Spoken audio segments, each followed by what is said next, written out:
Salut à tous et bienvenue sur cette série de formations sur Windows Server 2012. Nous allons continuer donc sur le déploiement de notre contrôleur de domaine. Dans les vidéos précédentes, nous avons vu comment installer Active Directory, c'est quoi Active Directory. Et aujourd'hui, nous allons déployer notre contrôleur de domaine. D'abord, on sait quoi un contrôleur de domaine? Sur Active Directory, je vous ai dit, c'est l'élément clé de notre système serveur parce qu'il gère les utilisateurs, les ordinateurs. Mais comment il gère tout cela? Il a besoin de ce qu'on appelle d'un contrôleur de domaine pour gérer. Donc, le contrôleur de domaine permet à Active Directory de gérer les ressources donc, de notre entreprise, les ressources humaines, les ressources matérielles. Donc, avant de créer un utilisateur ou un groupe d'utilisateurs, il faut d'abord mettre en place un contrôleur de domaine. Donc, il faut promouvoir le serveur en contrôleur de domaine. Et je profite de l'occasion pour vous dire que nous allons faire dans les prochaines vidéos comment créer et gérer les utilisateurs. Donc, soit en mode commande donc, et en mode graphique. On va avoir l'installation et la configuration du DHCP, Dynamic Host Configuration, déployer des adresses IP de façon automatique aux machines clientes. Nous allons voir aussi comment mettre en place une imprimante et pouvoir imprimer à distance. Là, ce sont des vidéos à venir. Voilà, sans plus tarder, on va aller sur Paint. Je vais essayer de vous expliquer un peu. Oh, désolé, je ne sais pas très bien dessiner. Ok, nous avons là notre contrôleur de domaine, on est d'accord? Dans notre contrôleur de domaine, nous allons mettre en place ce qu'on appelle une forêt. Voici notre forêt. Oh, désolé, attendez, Voilà. Malheureusement, je ne sais pas dessiner. Désolé. Et donc, voici notre forêt, comme je l'ai dit. Notre forêt est là. On est d'accord? Dans notre forêt, on va mettre en place plusieurs domaines. On est d'accord? Une forêt, c'est comme si nous prenons dans la vie réelle une forêt regorge plusieurs champs et des arbres. On est d'accord? On va considérer les champs comme des domaines. Donc, une forêt regroupe plusieurs domaines à son sein. OK.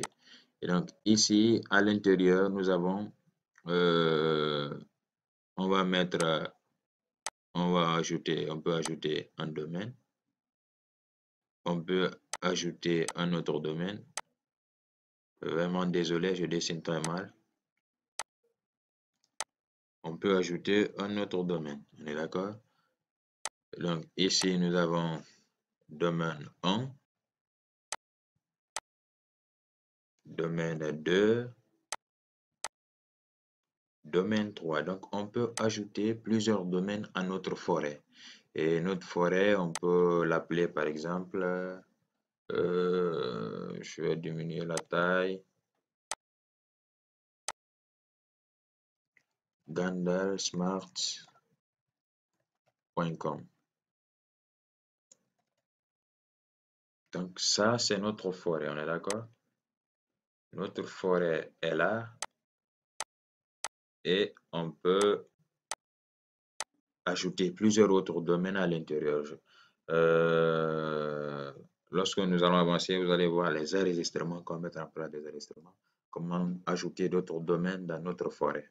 On est d'accord? Donc, ça, c'est une forêt dans laquelle nous avons plusieurs autres domaines. Et dans nos domaines-là, on peut ajouter ce qu'on appelle les utilisateurs. OK? Les utilisateurs, franchement, les utilisateurs, ainsi de suite, ainsi de suite. Donc, des utilisateurs dans chaque domaine. Et nous avons un domaine qui est là, avec ses utilisateurs, qui est différent, donc, différent de ce domaine qui est là, avec ses utilisateurs. Donc, le contrôleur de domaine, il permet de gérer l'infrastructure de notre entreprise, les ressources humaines et matérielles, et il permet donc de coordonner tout cela de façon plus professionnelle. Sans plus tarder, allons sur, voilà, sur notre serveur. Vous allez voir comment ajouter un contrôleur de domaine. Comment promouvoir notre serveur en contrôleur de domaine. Donc, une fois connecté et une fois que nous avons fini l'installation de Active Directory, vous voyez automatiquement qu'il est là. Vous cliquez sur ce petit drapeau qui est là et vous cliquez sur promouvoir le serveur en contrôleur de domaine. Et là, une fenêtre va s'afficher. Dans cette fenêtre, on va choisir nouvellement, lorsque vous installez votre serveur nouvellement, il faut choisir, bien sûr, ajouter une nouvelle forêt. OK?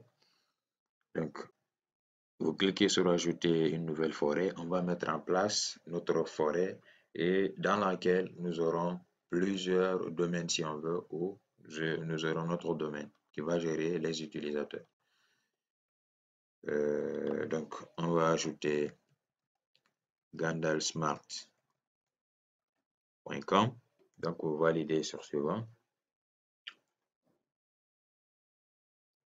Et là, on nous demande de sélectionner le niveau de fonctionnalité. À ce niveau-là, par défaut, on a, selon la version que nous avons, Windows Server 2012, on est d'accord? Mais je vous conseille ici de baisser le niveau de fonctionnalité au cas où nous aurons d'autres systèmes qui ont une version inférieure donc, à intégrer dans notre domaine.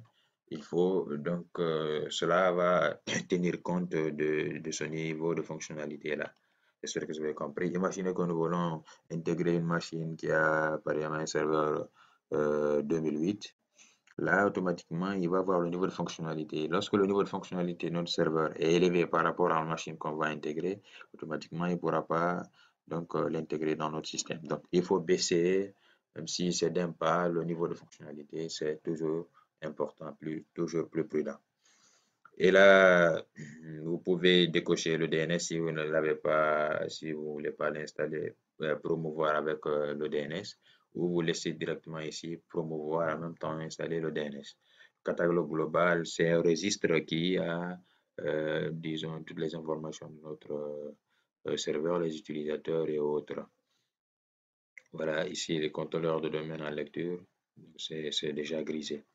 On continue ici, on va mettre le mot de passe de restauration, c'est-à-dire au cas où notre serveur venait de tomber en panne ou on venait à le restaurer, on va nous demander ce mot de passe-là. On est d'accord? OK.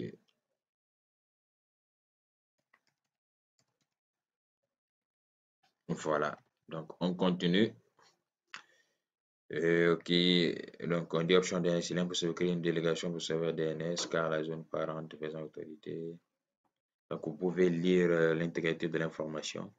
On a déjà coché le DNS et donc on va continuer directement à l'installant. OK. Donc, on clique sur suivant. Le nom de domaine NetBIOS, c'est la résolution du nom de domaine. Vous allez voir, c'est Gandalf-Smart comme on a choisi au niveau de notre forêt. Vous continuez sur suivant. Ici, c'est la base de données de notre serveur, un TDS. Voilà. Donc, je vous conseille, lorsque vous êtes dans une entreprise, de changer, d'aller chercher un autre emplacement de votre voilà, disque. Moi, je clique sur suivant. Voici le résumé de l'installation. Vous pouvez importer le script qui est là, le script, et l'enregistrer donc en mode PowerShell et vous pouvez l'exécuter dans d'autres serveurs. Donc, c'est vraiment important. Je vais aller sur suivant. Et donc, on va vérifier si les configurations requises. Et ensuite, on va mettre en place notre domaine. Voilà, donc les vérifications requises ont été acceptées. Et on clique sur l'installation de notre contrôleur de domaine.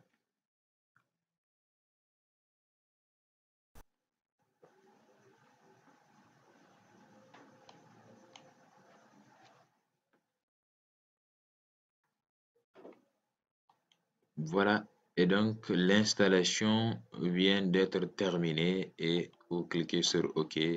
Donc, qu'est-ce que vous remarquez automatiquement? Il y a l'Active Directory qui est là et le DNS. Notre serveur donc va redémarrer et vous aurez la possibilité maintenant de gérer votre serveur, d'ajouter des utilisateurs, configurer ce qu'on appelle des groupes d'utilisateurs, les restrictions, ainsi de suite, et gérer en un mot les ressources humaines et matérielles de votre entreprise.